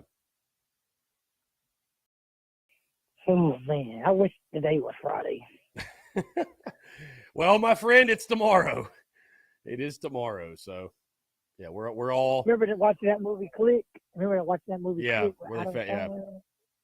Where he fast forwards. You wish you had the remote right now. Oh, I do. Honestly, if I had the remote, I'd skip baseball season, go straight to football. Oh, come on now. Come on now. I'm excited for this year's football team. Come on now. You're going to skip baseball to go to football? My God, come on now. Don't say all that now. When was the last time we had this much pop around Gamecock football, though? I mean, it's been a while. I mean, dude, again, you win your last game of the season and you add a Spencer Rattler. It helps, right? It helps. So, I mean, it's like I said, it's been quite a while. What cracks me up, these fans, no disregard to Luke Doty or Carlton Gaither. It just cracks me up when fans actually think them two have a chance to beat Spencer Rattler out. Spencer Rattler didn't come here just to sit the bench or be QB2. Yeah. Spencer Rattler's going to be your starting quarterback unless he's hurt. Yeah, I mean, there's no question. Literally no question. Give me opening day score. So, I mean, you probably heard my prediction already. I'm picking this a sweep. I think we win tomorrow. I'll go 8-2. 8-2. What if we come out and just put on a show and score like 15-16? That'd be great. That would be awesome. That'd be awesome. I'd love to see that. Yeah, I definitely think Friday you sit them down. I don't think they score on you. Will's in there. I think he shuts them out. He may give up a hit or two. But I just think Will overpowers them. You know, his stuff's nasty. These kids, is the best these kids are going to see all year. Right. From UNCG, and probably the best they've seen all their life. No disrespect to them and their opponent. I think you get the job done Friday easily. You might hold them scoreless if Will gives you a good 7 innings. I doubt the score on Will, and I doubt Will gives up a bunch of hits. Right. Maybe 1 or 2. Saturday, I haven't seen James hit. He's cold, he's hot, he's good, he's not. It depends on how good he pitches. So I do expect 6 hits maybe at the max. I expect tomorrow, Saturday, with a few runs scored, and I expect Slightler to be Slightler and shut him down like he's always done on the mound. Yeah, I feel good about the weekend. I do. I feel really good about it. Like I said, I think we get the sweep. I do. I mean, again, it's sort of hard. Baseball's so hard to predict, right? Baseball's so hard to predict. But I do feel good about, again, UNCG. They got some athletes, they got some good players, but top to bottom, South Carolina, we should take care of our business, and we should be able to win all 3 games. So. I wish they would drop some of them coaches' gear. Yeah, that gear is fire, isn't it? Oh, you know what I wish I'd like to see? I was listening in. I caught the end of it. Y'all talking about uniforms and the black tops. My favorite uniform is probably the Yankee grays. Mm-hmm. Now we do not wear them with Kingston. We wore them with Holbrook, but it used to be the old Friday night road games. We wore the Yankee grays with the garnet pinstripe. Yeah, we don't wear those. We don't wear those under Kingston anymore. That is interesting. A lot of people, that's like their favorite road uni. So, dude, that thing is fire. Yeah, the gray with garnet pins, and that's actually my guy. So my guy Braden Webb is one of my good buddies. That's actually his favorite uniform period for South Carolina. We don't even wear it anymore. So I don't know. I wonder why. I don't know why we don't. I know Friday we wear the white. I know what we wear. Like Friday, we're gonna wear the white with garnet. Saturday we're wearing the white with black pinstripes. Sunday we're going to go with the probably the white with the black Carolina. I hope not, bro. I hope not. Bring the garnet. Make the garnet tops. Make the garnet tops great again, bro. Like Sunday garnet. Why is Sunday garnet not a thing? Make Sunday garnet a thing again. Usually we don't wear garnet until road Sundays. Usually the garnet uniforms are on the road. Yeah, I don't know, man. I'd like to see Sunday garnets return at Founders Park, but we will see. I do have a question for you. Yeah. You have a ticket for Sega Park? Yes, I've got multiple. Okay, I got 5 myself. Yeah. I got 5 on row 1, right behind the Gamecock dugout. I was going to offer you a ticket if you wanted it because I got to get rid of some of them.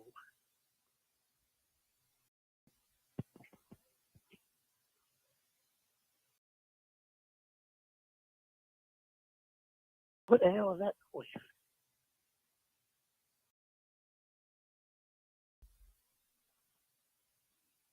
You there? Yeah.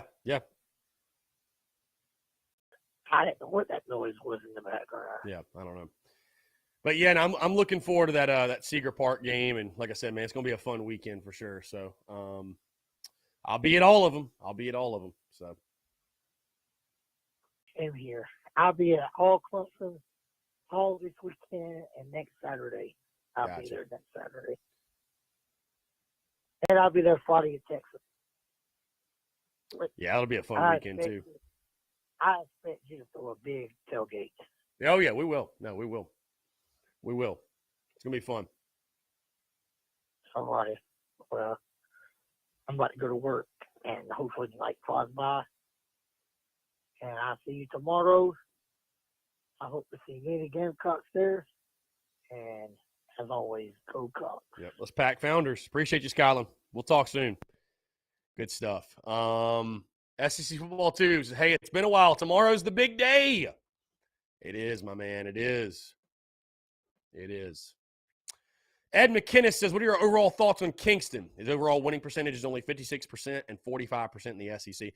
Well, Ed, that 45% in the SEC number, that, obviously that I think the thing that really drags that percentage down is the 2019 year where you went 8-22 in SEC play. I just feel like those percentages, I hear you, man. The numbers, that's all great, fine and dandy, whatever. Those numbers are really skewed because of how bad 19 was. Because if you take those away, if you take 19 away, I know you can't do that, but 20 didn't happen, right? 20 didn't happen. We didn't really have a season. I mean, you went 17-13 in conference in 2018, and you went 16-14 in conference last year. So, I mean, you've been pretty solid, my guy. I mean, that's again, I know 19 was a nightmare, and a lot of that is because of Carmen Majinski's injury, and things just fell apart, man, early in that year. But Ed, I'd say this, those numbers, all I care about, the only number I care about is this. Kingston's had 3 seasons, and we've made the postseason 2 out of 3, and he's got to make it again this year. I mean, we all know what the standards are, Ed. We all know what the standards are. Matthew Perry, what do you think about Braswell being in the 2-hole? I like it. And, it should show fans that, obviously this staff, they are very high. They are very high on Michael Braswell and what he brings to this ball club. Very, very high. So, yeah, they are very, very high. Ed McKinney says it's a make or break year for Mark Kingston. Well, Ed, let me ask you a question. What are you implying when you say make or break year? What does that mean? What is make or break? What is making it? Obviously, break would be you missed the postseason, right? But does he have to get to Omaha? Does he have to get to a super? Does he have to host a regional? What is make or break? Because again, Ed, we know the expectations. We know the standards. Again, people that say, well, if he misses the postseason this year, yeah, I know, man. You can never miss. It's never okay to miss the postseason. It's never okay to miss the postseason at South Carolina baseball. What's weird, people bring this attitude in this season like we missed it last year. We didn't. We didn't. People act like we're coming off some horrible year, and Twan Love Kick says Kingston sucks. I'm ready for football. I'm a slapdick. I mean, bro, we had a good year last year. I don't understand where some people's negative don't let basketball creep into your mindset for the baseball team. Don't let that happen. Don't let that happen. Again, I don't understand it. I don't get it. And I know I understand all the preseason projections and folks want to, I hear you on that, but to act like we're coming off some terrible year last year and it just doesn't compute for me. Yeah, Ed, listen, I think a successful season for Kingston is making the super regionals. I think advancing past the regional round, especially if you host, I think that's very important for Kingston and this team to do. No doubt. I think it's very important for Kingston and this team to do.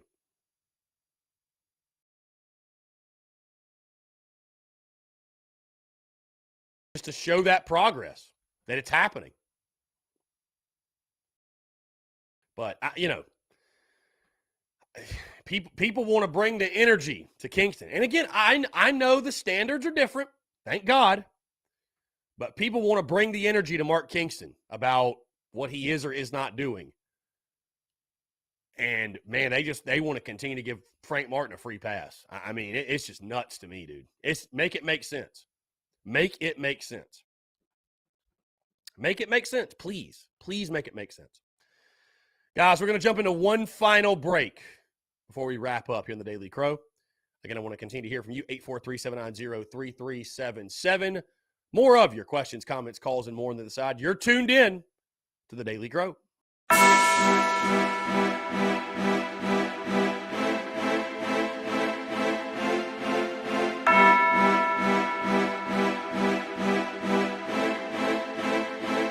משהו דרגי, הלו.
משהו דרגי, הלו.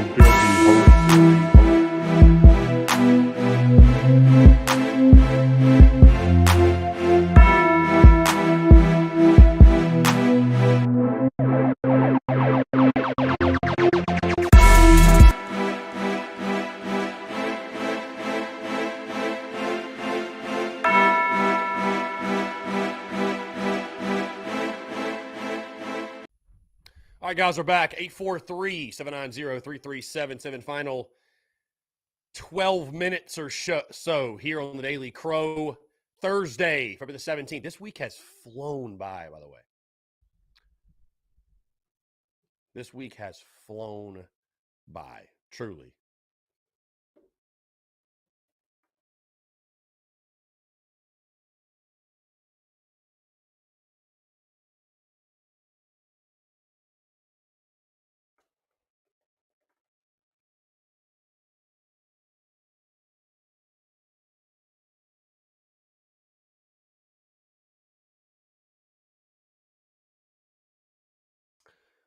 Anyways, guys, continue to hear from you. Ed McKinnon said, Frank departs. Do you think Stevens will return next season? Ed, no idea. No idea, man. It's. I have no clue. I have no clue.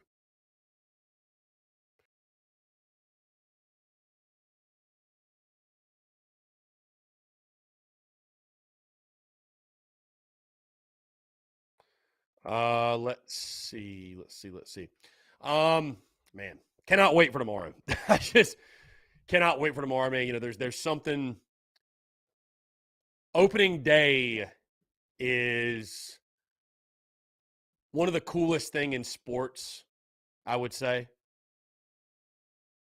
Just the rebirth or the beginning of a new season, man. The crack of the bat, the smell of the leather, the pop of the mitt.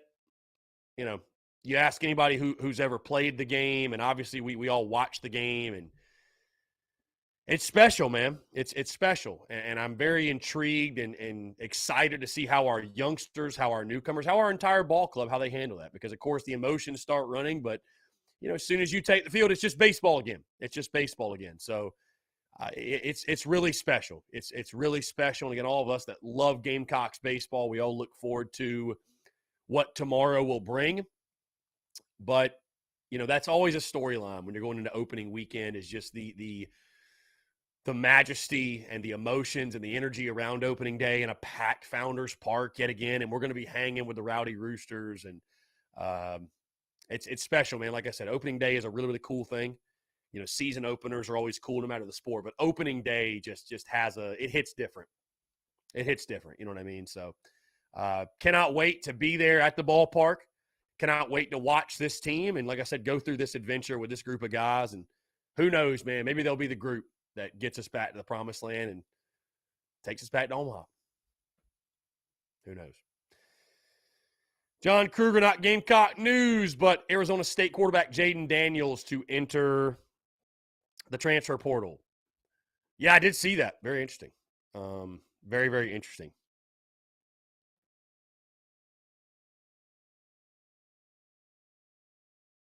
Very, very interesting.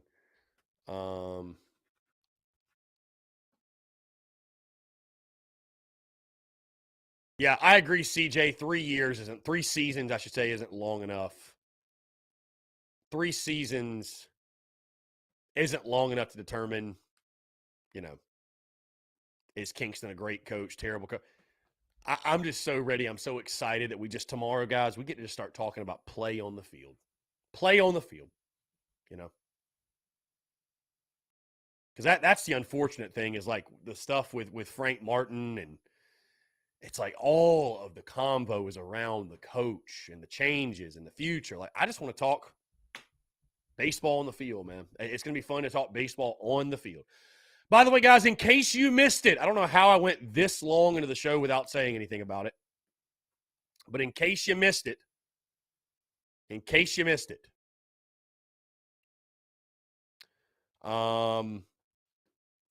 Rowdy Rooster tailgate on Saturday. Rowdy Rooster tailgate on Saturday, 9 a.m. We'll be out there. 9 a.m.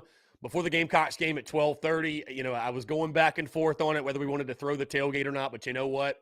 I had people reach out to me and say, Chris, I'm coming. If you throw the tailgate, I'm coming. Be sure to throw it. Let's do it. And so I eventually just said, you know what? Got to give the people what they want. So you know what? We're doing it. Rowdy Rooster tailgate taking place Saturday morning, 9 a.m. before first pitch. And what a day that's going to be, because, again, you got baseball at 12:30. You've got basketball at 3:30. Going to be one hell of a day, man. So, again, if you guys can, would love to have you come out to that. It's going to be a hell of a time.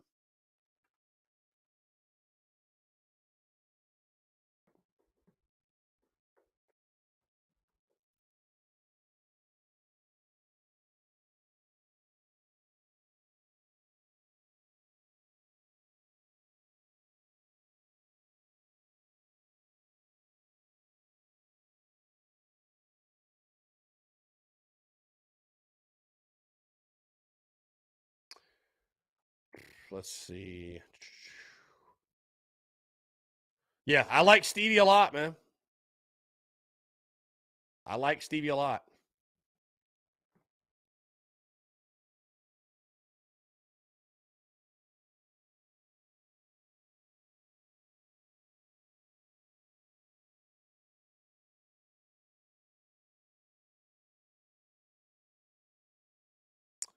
Let's see.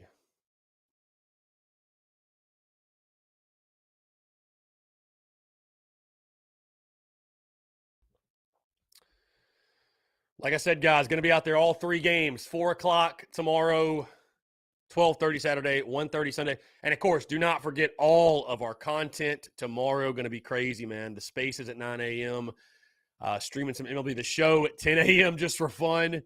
The Daily Crow and too. And it's not going to be, folks, your normal Daily Crow. It's not going to be your normal Daily Crow. I'm probably going to be out in the backyard grilling out burgers and hot dogs and all that good stuff, and probably drinking some cold brews as well. And yeah, it's going to be a good time. So, Ed McKinnis, how's the hitting look preseason? I mean, I think solid. I would say this, Ed, in the scrimmages I went to, it wasn't like, oh, the hitting just dominated the entire preseason or the pitching dominated the entire preseason. It's been a mix of both. You know what I mean? So there's been moments where the hitters had a really, really good day, and there's been moments where the pitchers had a really, really good day. So, which is what you want to see. You know what I mean? I'd be kind of concerned if we're just shelling our pitching staff each and every single, scrimmage, if you will. But, no, individual guys, man, I've seen a lot of stuff I like. For sure.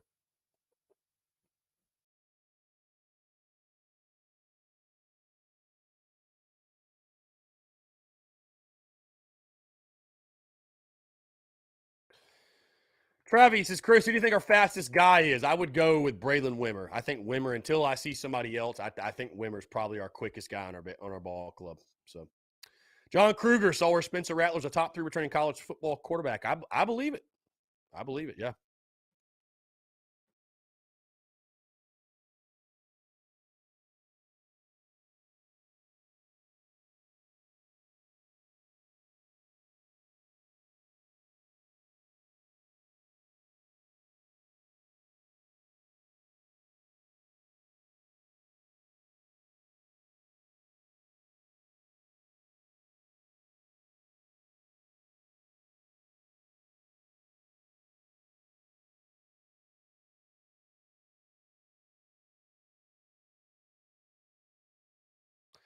Travi, so Brant Belk is going to be our leadoff. Mark Kingston saying today in a presser, apparently Brant Belk is going to get the first shot to lead off. Michael Braswell, it sounds like, going to be in the 2-hole. So now Belk's a great option for the leadoff, man. Veteran guy from Mizzou, transfer.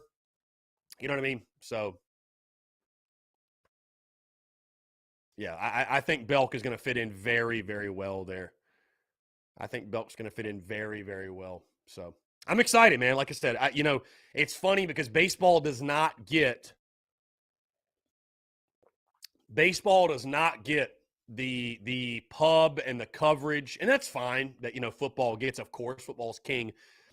But what happens is, again, things get lost in the shuffle, and people, you get so excited over the transfers in football, right? Like, people are so excited about Devontae Reed from Central Michigan and Antoine Wells from James Madison. And I'm not taking anything away. Those guys are awesome. So people are excited about the running back from freaking Columbia, Ivy League. Again, taking nothing away, that's awesome. But it's like, why wouldn't people be more excited about Kevin Madden coming in from Virginia Tech? Hit 313 last year with the Hokies. Going to be our starting third baseman. Brant Belk coming in from Mizzou hit 270 for them. Going to be our leadoff guy. Like, so I would just say again, take it. That's not me trying to take anything away from football. Obviously, I'm excited for those guys too, but it's just be excited for these new dudes, man. We got some new dudes that we've added that are going to be huge pieces for us. Absolutely huge pieces for us. So I'm excited, man. Travie, have a great rest of your day, sir. Go Yardcocks. Indeed. CJ Curry is our 1-2 combo. We'll be topping the SEC between Braswell and Belk if they put it together. I'm excited, man. I'm excited. Hey, guys, again, quick reminder, check out the podcast that dropped this morning. Episode 601, breaking down everything with the Gamecocks series this weekend, your full series preview as South Carolina takes on UNCG. Very exciting stuff. Also a great throwback conversation interview with Hunter Taylor, former Gamecocks catcher. Awesome combo. Again, Hunter, one of the best dudes ever wear the Garnet and Black, man. An awesome person as well. So definitely check out that interview, guys. Again, keep your eyes on the content because content is bleeding out the eyeballs. Folks, again, appreciate you all tuning in. Hey, go Cox beat Auburn, by the way, tonight. Dawn Staley's squad set to get another big win. But, yeah, guys, again, until tomorrow, and buckle up because baseball season's here. Baseball season's here, folks. Hey, have a great rest of your Thursday. We will talk to you tomorrow.